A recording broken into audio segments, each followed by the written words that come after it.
താരസംഘടനയിൽ നിലവിലിപ്പോൾ ഭരണസമിതി അംഗങ്ങൾ രാജിവെച്ചിരിക്കുന്നു. കൂടുതൽ പ്രശ്നങ്ങളിലേക്ക് കാര്യങ്ങൾ പോവുകയാണ്. മുമ്പും സൂചിപ്പിച്ചിട്ടുള്ളതാണ്, താരസംഘടനയിലെ പ്രശ്നങ്ങൾ അവരുടെ ആഭ്യന്തര കാര്യമാണ്. സർക്കാർ അതിനകത്ത് ഇടപെടാൻ തക്കതായിട്ടൊന്നും നമ്മൾ കാണുന്നില്ല.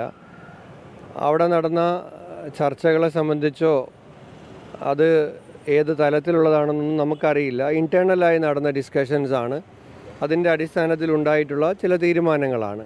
അപ്പോൾ തീർച്ചയായും അത് ആ സംഘടനയ്ക്കുള്ളിൽ തന്നെ ആ പ്രശ്നങ്ങൾ പരിഹരിക്കപ്പെടണം എന്നാണ് നമ്മളെല്ലാം ആഗ്രഹിക്കുന്നത്. പരിഹരിക്കപ്പെട്ട് നന്നായി പോകണം എന്ന് നമ്മൾ ആഗ്രഹിക്കുന്നുണ്ട്. അത്രമാത്രം നമുക്ക് പറയാൻ കഴിയും. അതിനപ്പുറത്തേക്ക് അതൊരു ഇൻറ്റേർണൽ ഇഷ്യൂ തന്നെയാണെന്നാണ് ആദ്യം മുതലേ നമ്മൾ കരുതുന്നത്.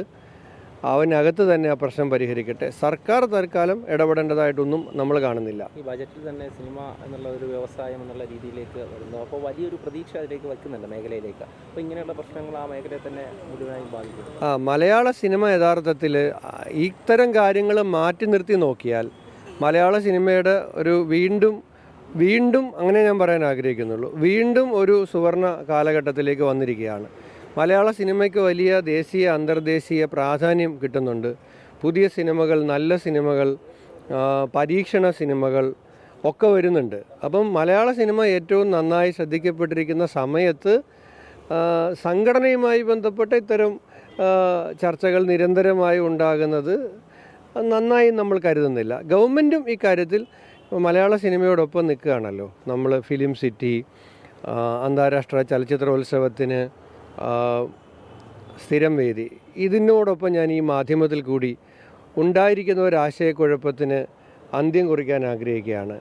ബജറ്റ് പ്രഖ്യാപിച്ചതിന് ശേഷം ഒരുപാട് ഇടങ്ങളിൽ വാർത്ത വരുന്നു, തിരുവനന്തപുരത്തെ അന്താരാഷ്ട്ര ചലച്ചിത്രോത്സവത്തിൻ്റെ വേദി ഈ സർക്കാർ കൊച്ചിയിലേക്ക് മാറ്റാൻ പോകുന്നു, തിരുവനന്തപുരത്തിന് അത് നഷ്ടമാകുന്നു എന്ന തരത്തിലൊക്കെയുള്ള പ്രചരണം ഉണ്ടാകുന്നുണ്ട്. അത് അടിസ്ഥാനരഹിതമാണ്. ഞാൻ അടിവരയിട്ട് പറയുന്നു, അന്താരാഷ്ട്ര ചലച്ചിത്രോത്സവം ഈ വർഷവും ഡിസംബറിൽ IFFK തിരുവനന്തപുരത്ത് തന്നെ വെച്ച് നടത്താനാണ് നമ്മൾ തീരുമാനിച്ചിട്ടുള്ളത്. അതിൻ്റെ വേദി മാറില്ല. ബഹുമാനപ്പെട്ട മുഖ്യമന്ത്രി പ്രഖ്യാപിച്ച ഫിലിം സിറ്റി, അത് വരാൻ പോകുന്നത് ഇന്ത്യയിൽ തന്നെ വളരെ മാതൃകയാകുന്ന ഒരു ഫിലിം സിറ്റി ആയിരിക്കും. മലയാള സിനിമയും മറ്റ് ഭാഷാ സിനിമകൾക്കും അതിൻ്റെ ഷൂട്ടിങ്ങിന് അടക്കമുള്ള സൗകര്യങ്ങളുള്ള ഒരു വലിയ സംരംഭമായിരിക്കും. അത് കൊച്ചിയിലുമായിരിക്കും. അപ്പം IFFK തിരുവനന്തപുരത്തായിരിക്കും, ഫിലിം സിറ്റി കൊച്ചിയിലായിരിക്കും. അത്തരത്തിൽ ഒരുപാട് കാര്യങ്ങൾ നമ്മൾ സിനിമയ്ക്ക് വേണ്ടിയിട്ട് ചെയ്യുകയാണ്.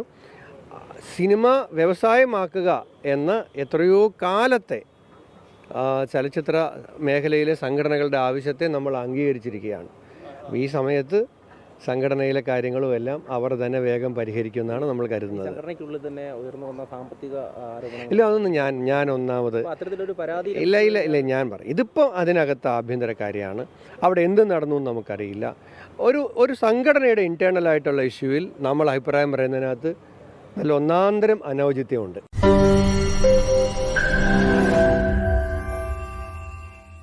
ലോകത്തെവിടെയായാലും ഏത് സമയത്തും 24 വാർത്തകളും ഓഗ്മെന്റഡ് റിയാലിറ്റി പാക്കേജുകളും എക്സ്പ്ലെയിനറുകളും വിശദമായി കാണാൻ ഞങ്ങളുടെ യൂട്യൂബ് ചാനൽ നിങ്ങൾക്ക് സബ്സ്ക്രൈബ് ചെയ്യാം.